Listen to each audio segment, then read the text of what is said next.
ভাজা চলে গিয়ে এখন এসছে আমাদের জীবনে পোড়া।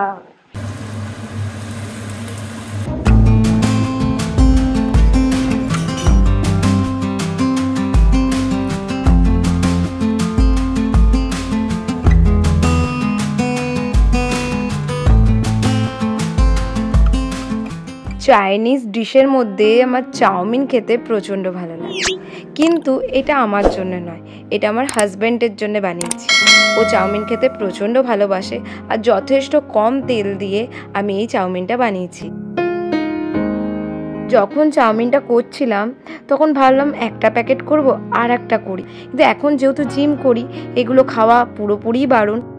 এখানে আমি সুমির মেয়ের জন্য টিফিন বক্সে চাউমিন প্যাক করে দিলাম আর নিজেই ভাবছিলাম যে ওর খেতে কেমন লাগবে, কারণ যথেষ্ট কম তেল, মানে প্রচুরই কম তেল।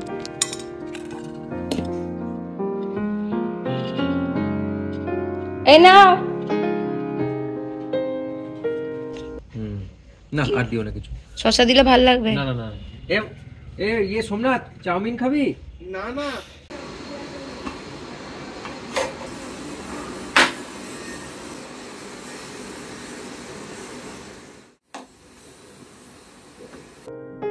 আস্তে আস্তে আমি নিজেকে একটু হেলদি খাবারের দিকে মুভ করছি। এখানে সকালবেলায় ব্রেকফাস্টে আমি পাকা পেঁপে আর কটা আঙুর খাই।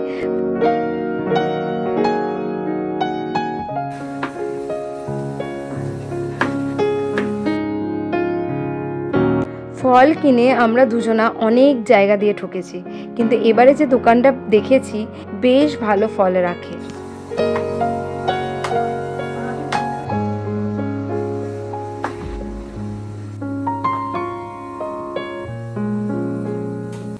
পাকা পেঁপে আমাদের শরীরের জন্য খুবই উপকারী, তার সাথে সাথে স্কিন হেলদি রাখতেও কিন্তু পাকা পেঁপের যথেষ্ট ভূমিকা আছে। এখানে তোমরা চাট মশলা আর গোলমরিচ গুঁড়োও দিতে পারো, কিন্তু আমি শুধু বিট নুন ছড়িয়েই খাচ্ছি।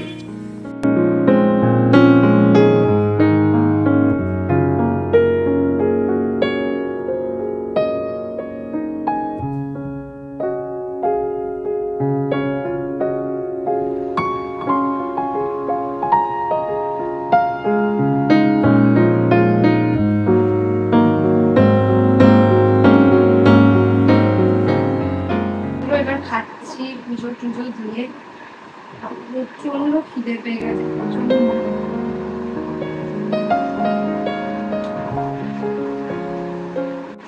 এটাই আমার ব্রেকফাস্ট।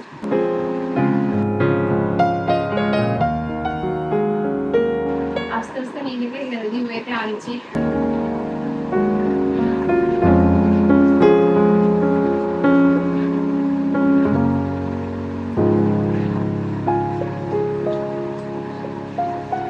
পেঁপেগুলো চরম মিষ্টি, চরম মিষ্টি।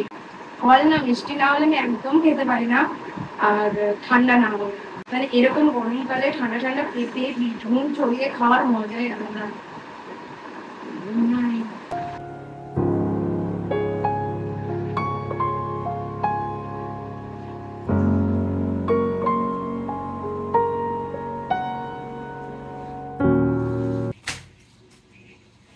আমি আজ রান্না করব পুঁই শাকের তরকারি।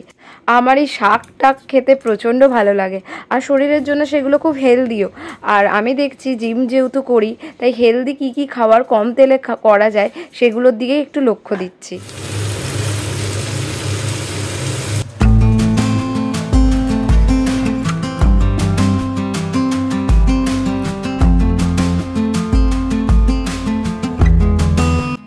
এখানে আমি সব সবজিগুলোকে সরিয়ে নিচ্ছি ভাত আজাদ দেব বলে। এখনো পর্যন্ত আমি ভাত আজাদ দিতে একটু হলেও ভয় পাই। এখানে আমি আমার বরের জন্য করছি পোস্ত। ও পোস্ত খেতে প্রচণ্ড ভালোবাসে। আর হ্যাঁ, হলুদ দিচ্ছি দেখছো তো, ওই মধুর কাছ থেকে হলুদ আর কালো জিরের রেসিপি পোস্ত দিয়ে জিনিসটা বেশ ভালোই লাগে খেতে, খারাপ লাগে না। হ্যাঁ, হলুদের পরিমাণটা অনেকটাই কম দিতে হবে।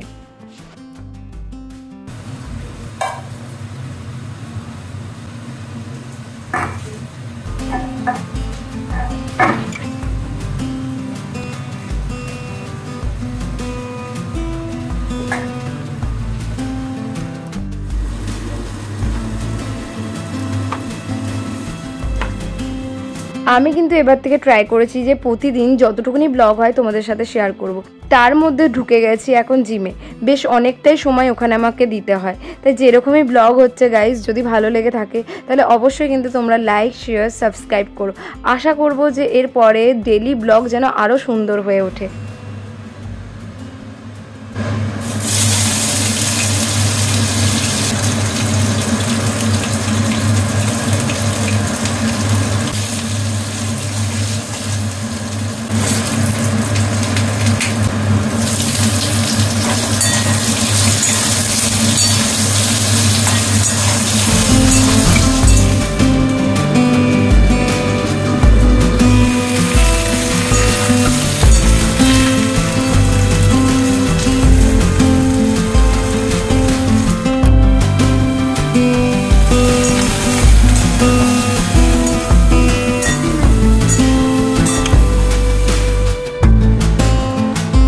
পুঁই শাক তরকারিতে সেরকম কিছু খাটনি হয় না, শাকগুলো কাটতেও কোনো কষ্টও হয় না।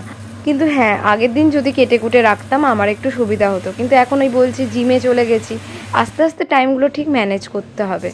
তারপরে কি বলতো, আমাদের সুমিত তো একটু শরীরটা খারাপ, আর শরীর খারাপ থাক আর না থাক আমি বাসন কয়েকটা মেজেই নিই। আমার পুঁই শাকও রেডি হয়ে গেছে।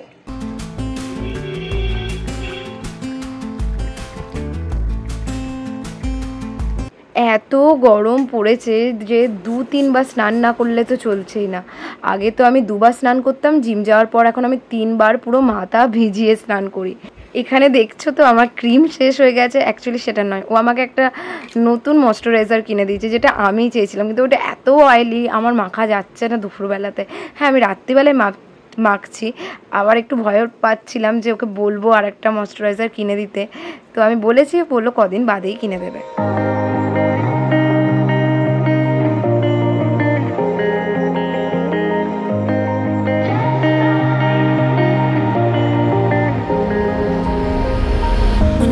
আর এই যে আমার বিশ্ববিখ্যাত রান্নাঘর, মিনি রান্নাঘর, এখানে আমি কাপড় জামা মেলি। তারপর দেখতে পাচ্ছ সুজিগুলোতে পিঁপড়ে লেগেছে, সেগুলো আবার রোদে দিয়েছি। আর এই তারটা মরণ দশা খুলেই যাচ্ছে, ওই স্টিকারটা আছে না, স্টিকারের আঠাগুলো খুলে গেছে, মানে স্টিকার হুকগুলো। ডাল গরম করা আছে, কাজ শেষই হয় না। তো গাইস, এখানে আছে পোস্ত, ওর জন্য, আমি এটা খাবো না যেহেতু আলুর জন্য না, আমার তো ভালো লাগে না। আর তারপর এটা হচ্ছে পুঁই শাক যেটা আমার ফেভারিট। আর এখানে আছে স্যালাড, আমি শুধু শশাই কেটেছি আর পাচ্ছি না। আর এটা আমার টমেটো পোড়ার জন্যে। এই যে ভাজা চলে গিয়ে এখন এসছে আমাদের জীবনে পোড়া। আর আছে আমাদের সাম্বার ডাল।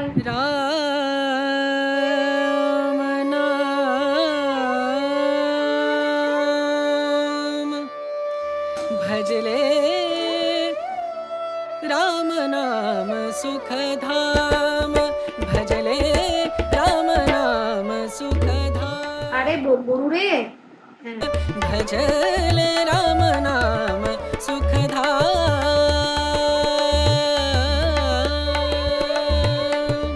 तेरा पूरन। गाइस, আমরা খেতে বসলাম, শসা তো কুটকুট করে খেয়ে নিয়েছি অনেকগুলো রে।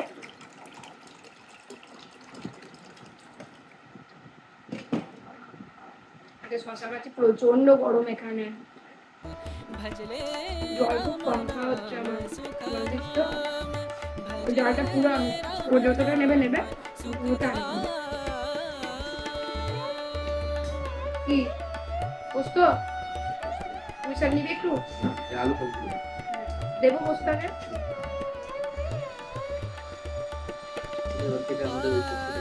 আমার মনে হচ্ছে তুই খেয়ে দেখ।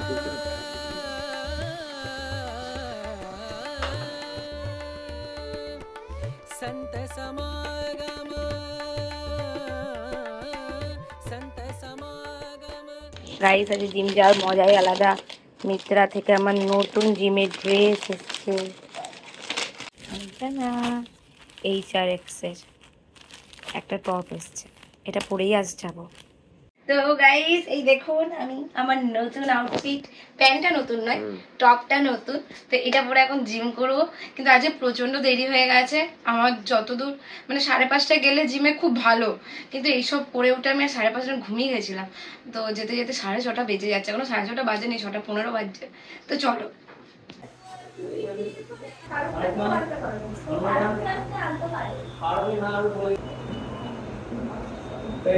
সত্যি কথা বলবো, দিন দিন যত বড় হচ্ছি না, আমার জিমে আসতে তত ভাল লাগে। কারণ বলো তো, নিজেকে আমার মনে হয় কোথাও না কোথাও সময় দেওয়া আমাদের খুব দরকার। আর নিজেকে ভালো রাখতে পারলে তবেই কিন্তু তুমি পরকে ভালো রাখবে। আর আমার মনে হয় এই যা সময় এসছে, এই যা যুগ এসছে, আমার মনে হয় নিজেকে ভালোবাসা খুবই দরকারি।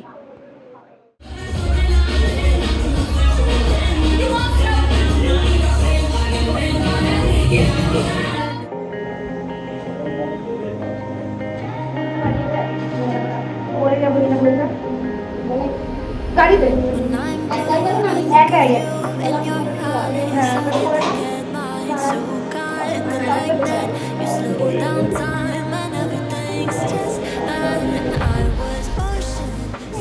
আমার জিমের মধ্যে সবথেকে বেস্ট লাগে ওয়েট ট্রেনিং।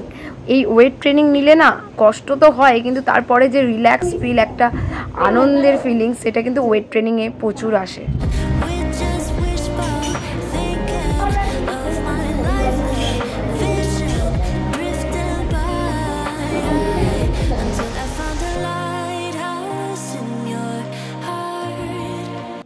জিম শুধু যে ফিগারের জন্য বা রোগা হওয়ার জন্য সেটা কিন্তু নয়, যথেষ্ট মাইন্ডের দিক দিয়েও কিন্তু কাজ করে, যথেষ্ট নিজেকে পজিটিভ রাখতে সাহায্য করে, আর শরীরের মধ্যে অ্যাংজাইটিক ডিপ্রেশন অনেকটা দূরে সরিয়ে দেয়। বলে না ডাক্তার, যদি তোমার অ্যাংজাইটিক ডিপ্রেশন থাকে তাহলে বলে এক্সারসাইজ করো, আর জিম কিন্তু সেটা বড় একটা ভূমিকা নেয় সেগুলো দূর করার।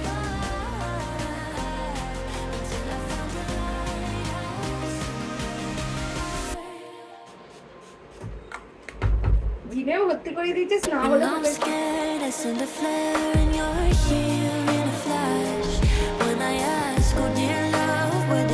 যা মারাত্মক গরম পড়েছে, জিম করে এসে মানে স্নান না করলে, মানে মাথা ভিজিয়ে স্নান না করলে টেকা দেয়। তো যাই হোক, আমি এখানে আমার ব্লগটা শেষ করছি। আশা করছি তোমাদের আমার ডেলিকার ব্লগ ভালো লাগছে, আর ভালো লাগলে অবশ্যই কিন্তু like, share, subscribe and also comment.